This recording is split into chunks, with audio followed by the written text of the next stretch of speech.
The Nexus Military Academy's demonstration hall buzzed with the particular brand of smugness that only came from watching teenagers handle weapons capable of leveling city blocks. Commander Thyrix adjusted her crystalline carapace and surveyed the assembled cadets with the satisfaction of someone who had never questioned whether bigger always meant better. "Cadet Zephon," she announced, her voice carrying the authority of someone who had spent 3 decades perfecting the art of being unimpressed by everything except firepower. "Show us what the Altarian Engineering Corps considers state-of-the-art." Zephon, whose species had evolved from what could generously be called militant grasshoppers, hefted a weapon that hummed with enough contained energy to make the air itself nervous. The plasma rifle's targeting system projected a holographic display that would have made pre-war Earth computers weep with envy. "Standard issue MK-47 Stellar Disruptor," Zephon announced, his mandibles clicking with barely contained excitement. "Effective range, 12 kilometers. Penetration capability through standard military-grade shielding, 97%. Collateral damage radius when set to maximum dispersal." He paused for dramatic effect. "Let's just say you won't need to worry about witnesses." A ripple of approving clicks and hisses passed through the assembled instructors. Professor Keth Moore, whose tentacles had been nervously writhing during the demonstration, finally relaxed into what passed for smugness among his aquatic species. "Impressive," rumbled Defense Coordinator Grax, his rocky exterior vibrating with what might have been approval. "Though I believe our Geological Warfare Division has developed something with considerably more permanence." He gestured to Cadet Pyrith, who looked like evolution had decided that lava flows needed legs and a persecution complex. The weapon she carried didn't hum. It growled, a low, throaty sound that suggested it was personally offended by the continued existence of matter. "Quantum molecular scrambler," Pyrith announced with the casual tone of someone discussing weekend plans. "It doesn't just destroy targets. It convinces their constituent atoms that they never wanted to be organized in the first place. Range is limited to about 2 kilometers, but anything within that radius simply stops being what it was." Over 97% of viewers here are watching without subscribing. Don't be one of them. Hit that subscribe button right now and join the journey. Every click helps us grow stronger, and you'll never miss the next epic story. "Fascinating," murmured Dr. Velith, whose species had achieved interstellar flight roughly around the time Earth's ancestors were figuring out fire. "Though I must ask about precision applications." "Precision?" Pyrith's laughter sounded like gravel in a blender. "Sir, respectfully, precision is what you need when your weapons aren't powerful enough." The comment drew appreciative rumbles from the assembled faculty. These were beings whose civilizations had spent millennia perfecting the art of applied destruction, and they recognized philosophical elegance when they heard it. "Commander," Thyrix turned toward the corner where Instructor Vega sat, looking remarkably unremarkable among the gathered representatives of galactic military might. Humans, the faculty had been briefed, were the newest addition to the Stellar Defense Consortium, a species that had somehow managed to achieve faster-than-light travel, despite their apparent obsession with chemical propulsion and kinetic projectiles. "Instructor Vega," Thyrix said, her tone carrying the particular politeness reserved for visiting dignitaries from backward worlds. "Perhaps you could share what Earth's military academy considers advanced weaponry." Vega looked up from what appeared to be a maintenance requisition form, her expression suggesting she had been expecting this moment with all the enthusiasm of someone anticipating dental surgery. She was unremarkable in the way that only humans seemed to manage. Average height, standard bipedal configuration, and an expression that suggested she found the entire universe mildly disappointing, but was too polite to mention it. "Actually," Vega said, standing with the careful deliberation of someone who had learned that sudden movements around nervous aliens with advanced weaponry was generally inadvisable. I was wondering if I could get about 50 meters of standard utility rope. Nothing fancy, just basic synthetic fiber, maybe 10-millimeter thickness. The silence that followed had weight. It pressed against the walls of the demonstration hall like a physical thing, heavy with the kind of confusion that came from expecting a symphony and getting a kazoo solo instead. Professor Keth Moore's tentacles stopped their constant motion entirely, a sign of either deep concentration or imminent cardiac arrest among his species. "Rope?" he repeated, as if the word had been borrowed from a dead language. "Rope?" Vega confirmed with the patience of someone who had clearly had this conversation before. "You know, twisted fibers, good tensile strength, multiple applications for load-bearing and mechanical advantage." Defense Coordinator Grax's geological features shifted in what might have been bewilderment. "Instructor Vega, with respect to your world's developmental trajectory, we were discussing weapons systems, advanced military applications."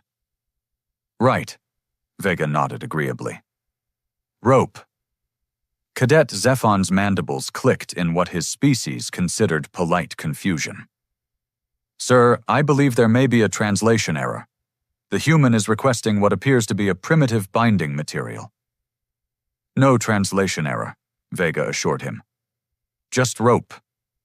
Maybe a couple of carabiners if you have them lying around." Commander Thyrix felt the particular headache that came from dealing with species whose logic operated on fundamentally different principles. She had spent the better part of a decade studying human psychology in preparation for this cultural exchange, and everything she had learned suggested that humans were simultaneously the most irrationally stubborn and surprisingly effective species the consortium had encountered. "Instructor," she said carefully, "perhaps you misunderstood the nature of today's demonstration. We're showcasing advanced tactical applications, weapons systems that represent the pinnacle of military technology." "I understood perfectly," Vega replied. "Could I get that rope?" The assembled faculty exchanged glances that communicated volumes. Here was a species that had somehow clawed its way to interstellar capability, using what the rest of the galaxy considered museum pieces, and their representative was requesting equipment that predated most civilizations' Bronze Ages. Dr. Velith, whose academic specialty was xenocultural military adaptation, leaned forward with the expression of someone watching a particularly fascinating laboratory accident unfold.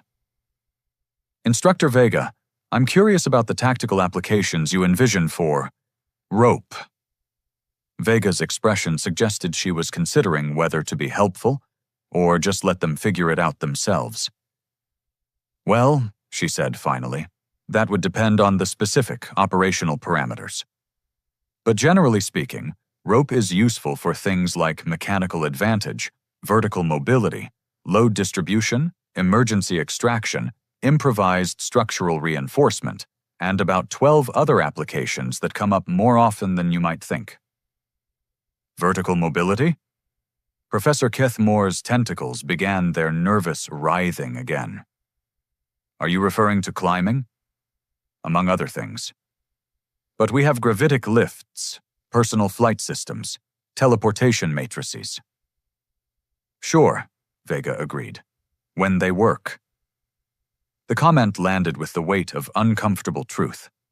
Every species present had experienced the particular frustration of advanced technology failing at precisely the moment when failure was most inconvenient. But acknowledging that seemed somehow primitive. Cadet Pyrith, whose people had never encountered a problem that couldn't be solved by applying more energy to it, looked genuinely puzzled. "Instructor, surely you understand that rope is obsolete. We have molecular adhesion systems that can support thousands of times more weight than any fiber-based material." "Absolutely," Vega nodded. "How do they handle electromagnetic pulse environments? Or molecular disruptor fields? Or just regular old wear and tear? The silence returned, but this time it carried a different quality.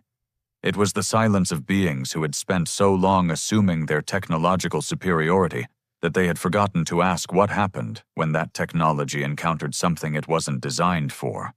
Commander Thyrix found herself in the uncomfortable position of someone whose worldview was being gently but persistently questioned by someone who seemed entirely too reasonable about it. "Very well," she announced, her tone suggesting she was indulging a particularly eccentric relative. "Maintenance, please deliver 50 meters. Of utility rope to Instructor Vega. We'll incorporate it into today's practical exercises." As a maintenance drone wheeled in carrying what looked like the most aggressively ordinary piece of equipment the Nexus Military Academy had ever officially requisitioned, Vega accepted it with the satisfaction of someone whose day was finally going according to plan. The assembled faculty watched with the fascination typically reserved for watching primitive lifeforms attempt complex behaviors. Here was a human requesting rope at a demonstration of the galaxy's most advanced military technology. They had no idea that they were about to learn why humanity had survived long enough to reach the stars. The urban warfare simulation complex sprawled across 17 levels of deliberately hostile architecture, designed by committee to represent every tactical nightmare the consortium had encountered in 3 centuries of interspecies conflict. Today's scenario involved hostages, entrenched positions, and enough variables to make even seasoned strategists reach for stimulants. "Situation briefing," announced Tactical Coordinator Jan, whose species had evolved from pack hunters and retained an uncomfortable enthusiasm for complicated problems. "Terrorist cell has fortified the central tower. 14 hostages, unknown number of combatants, and they've disabled the primary access routes. Standard approach vectors are compromised by defensive positions on floors 7, 12, and 15. The cadets clustered around the holographic display with the eager attention of predators sizing up prey. This was what they had trained for. Complex tactical scenarios that would showcase their species' particular military advantages. Cadet Zephon extended his targeting sensors, painting potential assault routes in crimson overlays. "Direct plasma bombardment could neutralize the defensive positions, sir. Collateral damage would be within acceptable parameters for floors 6 through 8. "Define acceptable, Doctor," Velith interjected from the observation deck. "Structural integrity maintained, minimal civilian casualties in adjacent sectors, and full tactical objective achievement within 14 minutes. Commander Thyrix nodded approvingly. The Altarians had always understood warfare as an engineering problem with energetic solutions. Cadet Pyrith studied the tower's foundation structure with the calculating gaze of someone whose ancestors had lived in volcanic trenches. Quantum destabilization of the lower support columns would collapse the building in a controlled manner. We could extract survivors from the rubble afterward. "How many survivors?" asked Professor Kethmore, his tentacles betraying genuine concern. "Statistically?" Enough to justify the tactical efficiency gained. The assembled faculty exchanged the subtle communications that passed for professional discourse among beings who had long ago accepted that warfare involved uncomfortable mathematics. These were solutions that worked, proven by centuries of successful military campaigns across dozens of star systems. Instructor Vega stood at the edge of the tactical display, rope coiled casually over one shoulder, looking like someone who had wandered into the wrong classroom but was too polite to leave. She traced the tower's outline with one finger, studying angles and distances with the methodical attention of someone solving a particularly mundane puzzle. "Instructor Vega," Tactical Coordinator John called out, his tone carrying the careful courtesy reserved for visiting academics whose expertise lay outside practical applications. "Do you have tactical input for this scenario?" Vega looked up from her examination of the building's external architecture. Are those windows functional on the 8th floor? Functional how? Do they open? The question hung in the air like smoke from a malfunctioning ventilation system. Around the tactical display, holographic projections showed plasma trajectories, molecular disruption fields, and gravitational collapse vectors. The human was asking about windows. Cadet Zephon's mandibles clicked uncertainly. Sir, the windows are standard transparent aluminum composite. They're not designed to open. Environmental systems maintain atmospheric consistency throughout the structure. But they could be opened, Vega pressed gently.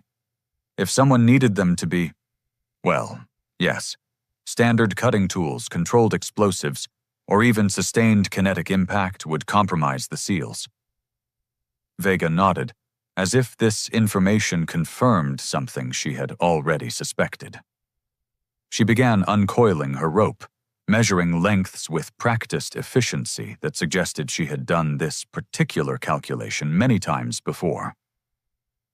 Defense Coordinator Grax rumbled with geological disapproval.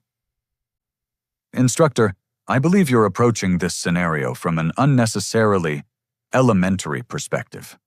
We have anti-gravity harnesses, teleportation matrices, and molecular phase shifters. Whatever you're considering with that rope, there are more advanced alternatives.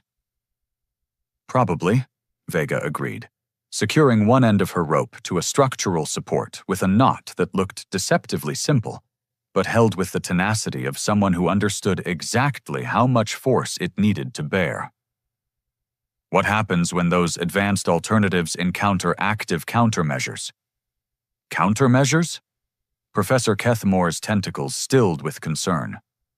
Electromagnetic pulse fields, quantum disruption nets, or just someone with a really good understanding of how your technology works and a desire to make it stop working. The observation deck fell into the particular silence that accompanied unwelcome realizations. Every species present had encountered situations where their most sophisticated equipment had become elaborate paperweights at precisely the moment when functionality mattered most. Cadet Pyrith, whose worldview depended heavily on the reliable application of overwhelming force, looked genuinely disturbed by the implications. But sir, without technological solutions, how would you achieve tactical objectives? Vega tested the rope's tension with a sharp tug, then began fashioning what appeared to be a climbing harness from loops and hitches. Same way you achieve any objective. You identify what needs to happen, figure out what resources you actually have available, and you improvise. Improvise, Commander Thyrix repeated, as if testing the word for hidden meanings. Adapt, overcome, make do with what works instead of what should work.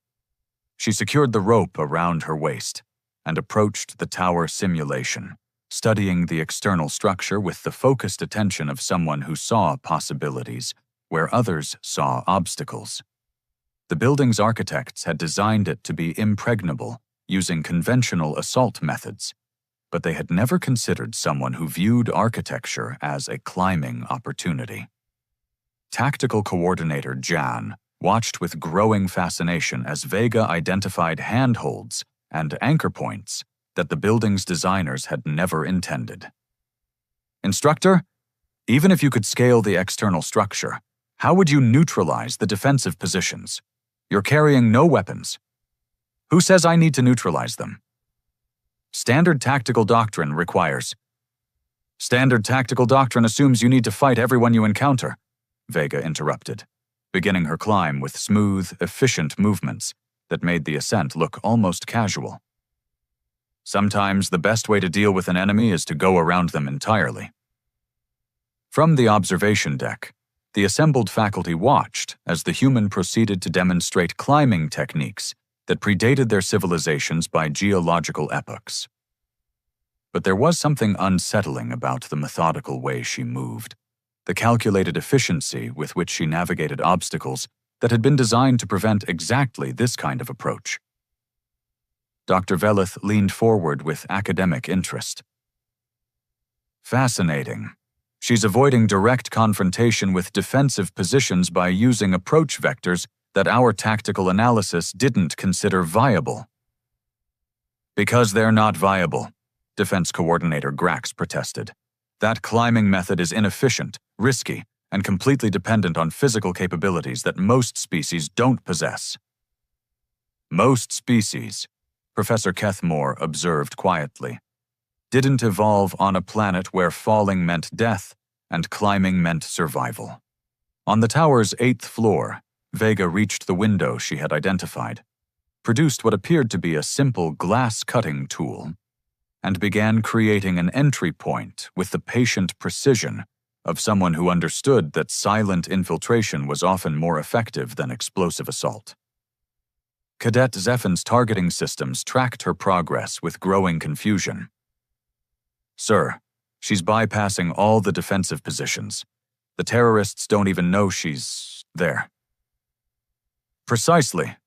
Vega's voice came through the communication system as she slipped through the window opening.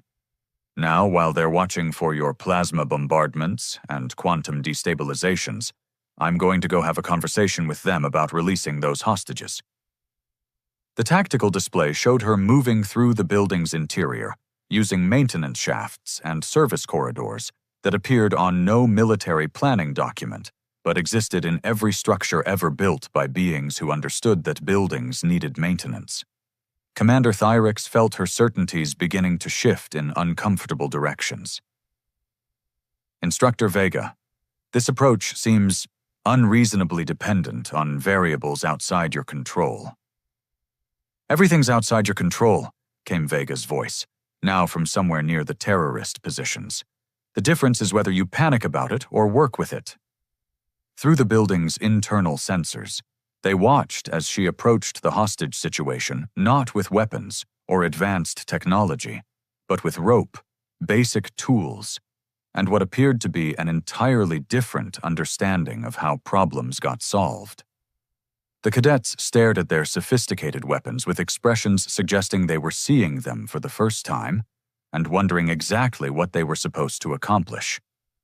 The simulation's AI had been programmed by the same committee that designed tax codes, with malicious attention to detail and a pathological commitment to making everything as complicated as possible. What hadn't been programmed was its sudden decision to interpret realistic training scenario as trap everyone inside a collapsing death maze. Emergency protocols are non-responsive, Tactical Coordinator Jan announced, his pack hunter enthusiasm notably absent as warning klaxons painted the observation deck in urgent reds.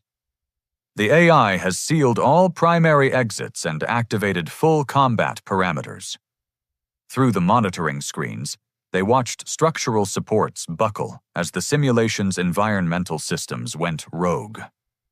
What had been a controlled training exercise 60 seconds ago was now a legitimate rescue operation with real cadets trapped inside a building that was enthusiastically trying to kill them.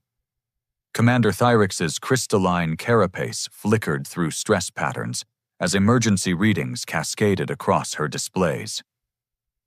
Gravitic lifts are offline. Teleportation matrices are generating interference feedback. Molecular phase shifters. She paused, her expression darkening. The electromagnetic pulse from the simulation's defensive systems has disabled everything above baseline technology. Professor Kethmore's tentacles writhed with agitation as he monitored life signs from within the collapsing structure. We have 14 cadets trapped between floors 9 and 11. Standard rescue equipment is experiencing cascading failures across all systems. Defense Coordinator Grax attempted to project his usual geological confidence, but even stone could crack under sufficient pressure. Emergency response teams are equipped with backup systems. Military-grade hardening should protect against— Should, Doctor. Velith interrupted, his academic demeanor replaced by something approaching panic. But it isn't. Every piece of advanced technology we've deployed is either malfunctioning or completely inert.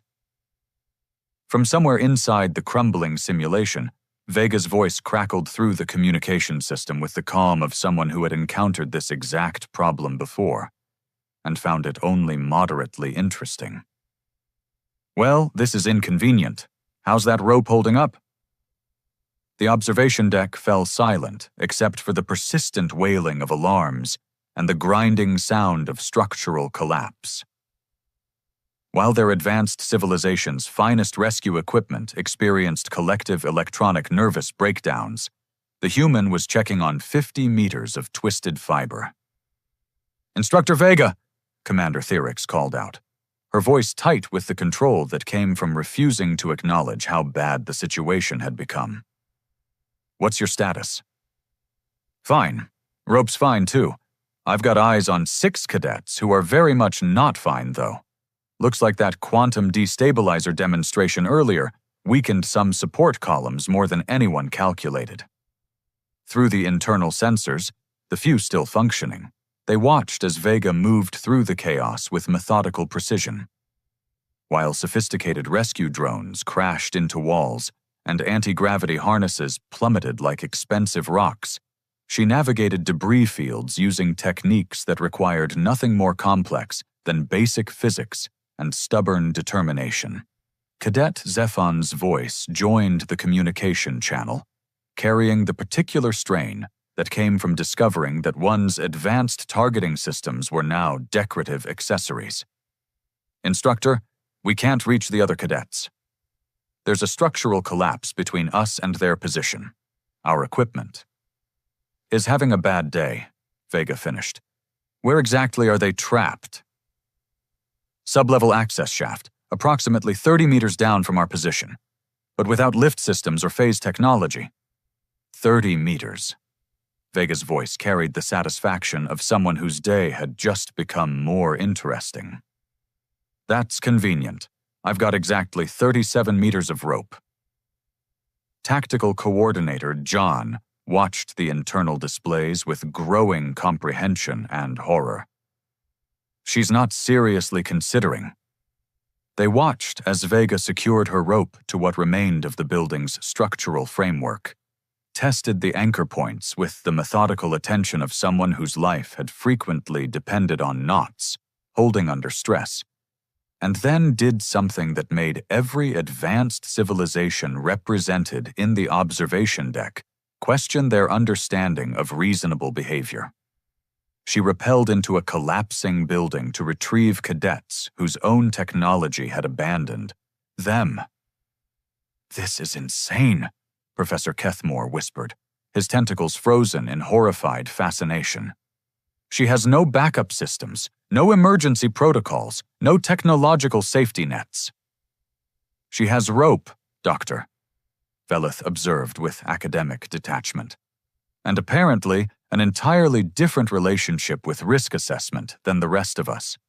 Through the functioning sensors, they watched as Vega reached the trapped cadets, members of species whose civilizations had mastered interstellar travel, quantum mechanics, and the fundamental forces of the universe, now huddled in terror because their technology had suddenly remembered that it was, ultimately, just very complicated arrangements of matter that could stop working. "Okay," Vega's voice carried the tone of someone addressing a minor logistics problem. "Who here knows how to tie a bowline knot?" The silence from the trapped cadets spoke volumes about the educational priorities of advanced civilizations. "Right. Crash course in emergency extraction techniques. This is going to seem primitive, but primitive has one significant advantage over advanced. It works when everything else doesn't." What followed was a masterclass in applied physics taught by someone who had learned it not from textbooks, but from necessity. Vega created pulley systems from rope and debris, established weight distribution using principles that predated most of the species present, and organized an extraction operation that required nothing more sophisticated than coordination, communication, and a thorough understanding of mechanical advantage. Defense Coordinator Grax watched in geological disbelief as cadets who had spent years learning to operate reality-altering weapons found themselves learning to tie knots. "This shouldn't work. It's inefficient, labor-intensive, and completely dependent on manual coordination. And yet, Commander Thyrix observed, her stress patterns shifting toward something approaching awe, it's working. One by one, the trapped cadets emerged from the collapsing simulation, hauled to safety by methods that belonged in archaeological museums. Their advanced equipment remained below, expensive casualties of an electromagnetic environment that didn't care about technological sophistication. Cadet Pyrith was among the last extracted, her worldview of overwhelming energetic solutions having been thoroughly disrupted by the discovery that sometimes overwhelming problems required underwhelming solutions. "Instructor?" she called up through the extraction shaft, her voice carrying bewilderment. "How did you know this would work?" "Because," Vega replied, securing the final extraction line. "I've done it before. Lots of times. On my homeworld, technology fails regularly, and when it does, you either figure out alternatives or you don't survive to complain about it."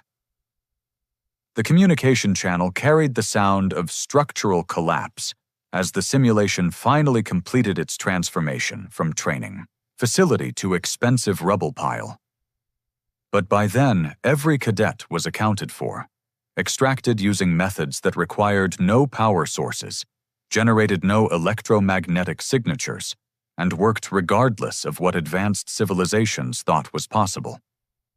In the observation deck, the assembled faculty stood among displays showing the complete failure of their most sophisticated rescue systems, while 50 meters of rope had accomplished what centuries of technological advancement could not. Professor Kethmore's tentacles moved in patterns that indicated deep philosophical disturbance. "We've been thinking about this wrong. All of it. We've been so focused on what technology can do that we forgot to ask what happens when it can't." Commander Thyrix studied the debris-filled screens with the expression of someone whose fundamental assumptions about military capability were undergoing involuntary reconstruction. The human didn't succeed despite using primitive methods. She succeeded because she used them. As emergency teams finally restored power and began the long process of explaining to their insurance carriers why their most advanced training facility now resembled abstract art, Vega emerged from the wreckage with her rope coiled neatly over her shoulder and the satisfied expression of someone whose day had gone exactly as planned. The galaxy's military elite realized they had been preparing for the wrong kind of warfare entirely. The Administrative Review Board assembled 3 days later in the Academy's most secure briefing chamber, surrounded by enough classified intelligence to start 12 wars, or prevent 20. Fleet Admiral Corinth presided with the weary authority of someone whose career had survived 3 major galactic conflicts, and was beginning to suspect that experience might not be the advantage he had always assumed. "Summarize the incident," he ordered, his biomechanical augmentations clicking with bureaucratic precision. Commander Thyrix activated the holographic display, which showed statistics that would have been impressive if they hadn't been so thoroughly embarrassing. Total system failures, 17 separate technological platforms, rescue equipment effectiveness, 0%, casualty rate using standard protocols, projected 85% fatalities. And actual casualties? None. 0 injuries, complete personnel recovery, and... She paused, her stress patterns cycling through colors that suggested professional mortification. "By 1 human instructor using approximately 50 meters of rope." Intelligence Director Vorthak leaned forward, his cybernetic enhancements whirring as they processed implications that his organic brain found uncomfortable. "Director Thyrix, you're suggesting that a single individual armed with pre-industrial equipment outperformed our entire emergency response infrastructure." "I'm not suggesting it, sir. I'm documenting it." The silence that followed carried the weight of civilizations reconsidering fundamental assumptions about progress, advancement, and the relationship between complexity and effectiveness. These were beings whose species had conquered physics, tamed quantum mechanics, and reduced the universe to a series of manageable engineering problems. They were not prepared to discover that sometimes the best solution was the oldest one. Fleet Admiral Corinth accessed classified files that most of the beings present lacked clearance to view, his expression darkening as he absorbed information that painted human military doctrine in an entirely different light. Intelligence assessment of human strategic capabilities. The holographic display shifted to show data that made everyone present profoundly uncomfortable. Earth's military academies maintained training programs in what the rest of the galaxy considered museum pieces: rope work, knot tying, manual navigation, mechanical engineering without computer assistance, combat techniques that required no power sources, generated no detectable signatures, and worked regardless of technological infrastructure. Director Vorthak's augmentations sparked with what might have been anxiety. "Sir, these aren't the practices of a technologically primitive species. These are the practices of a species that expects technology to fail." "Worse," Admiral Corinth replied, accessing deeper classification levels. "These are the practices of a species that can make technology fail." The briefing chamber's atmospheric processors seemed to struggle against the sudden chill that accompanied that realization. Around the table, representatives of the galaxy's most advanced civilizations began to grasp the strategic implications of what they had witnessed. Dr. Veleth, whose academic perspective had been thoroughly scrambled by recent events, spoke with the careful precision of someone who had discovered that his field of expertise might be fundamentally flawed. "Admiral, are you suggesting that human primitiveness is intentional?" "I'm suggesting," the Admiral replied, "that while we've spent centuries perfecting technology that can destroy planets, humans have spent the same time perfecting the ability to function when that technology stops working, and they've gotten very, very good at making it stop working." Intelligence files cascaded across the display, showing patterns that should have been recognized decades earlier.